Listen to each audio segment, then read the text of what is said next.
हरे कृष्णा। इस संसार में सभी मनुष्य किसी न किसी की सेवा में संलग्न रहते हैं। कोई अपने परिवार की सेवा करता है तो कोई अपने माता पिता की, कोई अपने समाज और समुदाय की सेवा करता है तो कोई अपने देश की, और कुछ लोग तो अपने प्राणियों की भी और वृक्षों की भी सेवा करते हैं। लेकिन अक्सर ये देखा जाता है कि आप किसी भी जितना मर्जी सेवा कर लीजिए, लेकिन फिर भी वो व्यक्ति, स्थान, वस्तु कभी भी आपसे पूर्ण रूप से संतुष्ट नहीं होते, और फिर कभी ना कभी वो दुख का कारण बनते हैं आपके लिए। और इसीलिए सबसे अच्छा ये है कि अपनी पारिवारिक जिम्मेदारियों के साथ साथ भगवान की भी सेवा की जाए।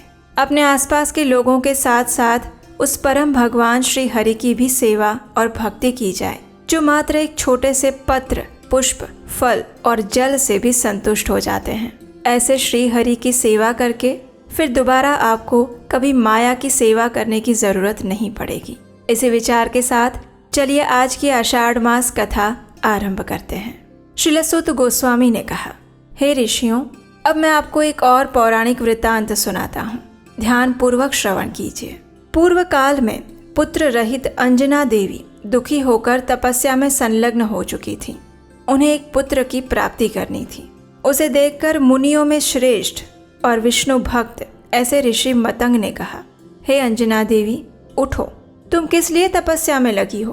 तब देवी अंजना ने कहा, हे मुनिश्रेष्ठ, केशरी नामक श्रेष्ठ वानर ने मेरे पिता से मेरे लिए याचना की, और तब पिताजी ने मुझे उनकी सेवा में समर्पित कर दिया। पतिदेव के साथ सुखपूर्वक विहार करते हुए मुझे बहुत लंबा समय व्यतीत हो गया, लेकिन अभी तक मुझे कोई भी पुत्र प्राप्त नहीं हुआ। मैंने किष्किंधा महापुरी में अनेक प्रकार के व्रत भी किए, लेकिन फिर भी पुत्र न प्राप्त करके मैं अत्यंत दुखी रहती हूँ, और इसीलिए अब मैं तपस्या करने के लिए तत्पर हुई हूँ। हे विप्रवर, कृपया आप मुझे बताइए कि किस प्रकार मुझे त्रिभुवन में प्रसिद्ध ऐसा पुत्र प्राप्त होगा। मैं आपके सामने मस्तक झुकाकर यही मांगना चाहती हूँ। ये सुनकर ऋषि मुनि मतंग ने अंजना देवी से कहा, हे देवी, सुनो, यहाँ से दक्षिण दिशा में 10 योजन की दूरी पर घनाचल नाम से प्रसिद्ध एक पर्वत है, जो कि भगवान नृसिंह देव का निवास स्थान है। उसके ऊपर सुंदर मनोहर ऐसा ब्रह्म तीर्थ है। उसके पूर्व भाग में 10 योजन की दूरी पर जाओगी तो वहाँ पर सुवर्ण मुखरी नाम वाली एक श्रेष्ठ नदी बहती है। उस नदी के उत्तर भाग में वेंकटाचल नामक पर्वत है। इस पर्वत को वृषभाचल भी कहा जाता है, और उसी पर्वत के शिखर पर स्वामी पुष्करिणी नाम से एक तीर्थ है। वहां पर जाकर उसके शुभ जल का दर्शन करते ही तुम्हारा मन पवित्र हो जाएगा। जाओ, वहां पर जाकर विधि पूर्वक स्नान करो, भगवान वाराह देव को प्रणाम करो, और भगवान वेंकटेश्वर को नमस्कार करके स्वामी तीर्थ के उत्तर दिशा में जाओ। वहां पर आकाश गंगा नाम से प्रसिद्ध एक सुंदर तीर्थ है। इस तीर्थ में संकल्प पूर्वक, विधि पूर्वक स्नान करके उसके शुभ जल को पी लेना। उसके बाद उस तीर्थ के सामने खड़ी होकर वायु देव की प्रसन्नता के लिए घोर तपस्या आरंभ करना। ऐसा करने से तुम्हें देवता, राक्षस, ब्राह्मण, मनुष्य और अस्त्र शस्त्रों से भी अवध्य ऐसा पुत्र प्राप्त होगा।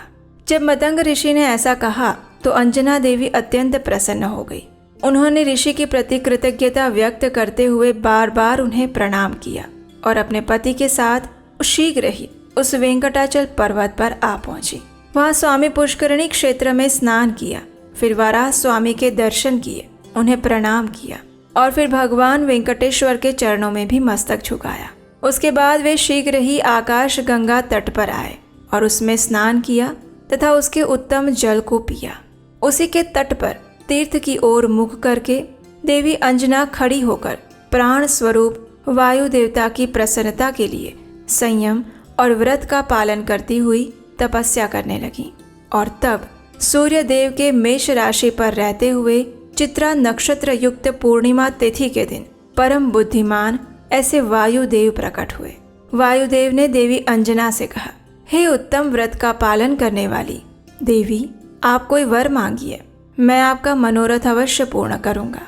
वायुदेव की ये बात सुनकर सती अंजना ने कहा, हे महाभाग, अगर आप मुझ पर प्रसन्न हैं तो मुझे ये वरदान दीजिए कि मुझे एक सशक्त और महायशस्वी पुत्र प्राप्त हो। ये सुनकर वायु देवता ने कहा, हे सुमुखी माता, मैं ही आपका पुत्र बनूंगा और आपके नाम को विश्व में विख्यात करूंगा। वायुदेव द्वारा इस वरदान को प्राप्त करके देवी अंजना अत्यंत प्रसन्न हुई और फिर वो अपने पति के साथ वहीं पर रहने लगी और उसी स्थान पर महाबली वायु भी रहने लगे। और वायुदेव की कृपा से देवी अंजना को हनुमान जी प्राप्त हुए उनके पुत्र बनकर। और यही थी हमारी आज की आषाढ़ मास की कथा। इस कथा का श्रवण करके हम समझ सकते हैं कि किसी भी कार्य की सिद्धि के लिए तपस्या करना अत्यंत आवश्यक है। और इसीलिए तो संस्कृत में ये सुभाषित भी आता है, उद्यमेन हि सिद्ध्यन्ति कार्याणि न मनोरथे न हि सुप्तस्य सिंहस्य प्रविशन्ति मुखे मृगा। अगर आपने कोई संकल्प लिया है तो उसे प्राप्त करने के लिए तपस्या करना अनिवार्य है। और इसीलिए वृषभ देव भी श्रीमद् भागवतम के अंदर अपने पुत्रों को यही उपदेश देते हैं, तपो दिव्य पुत्र का ये न सत्व। बिना तपस्या, बिना मेहनत के कोई भी कार्य सिद्ध कभी नहीं हो सकता।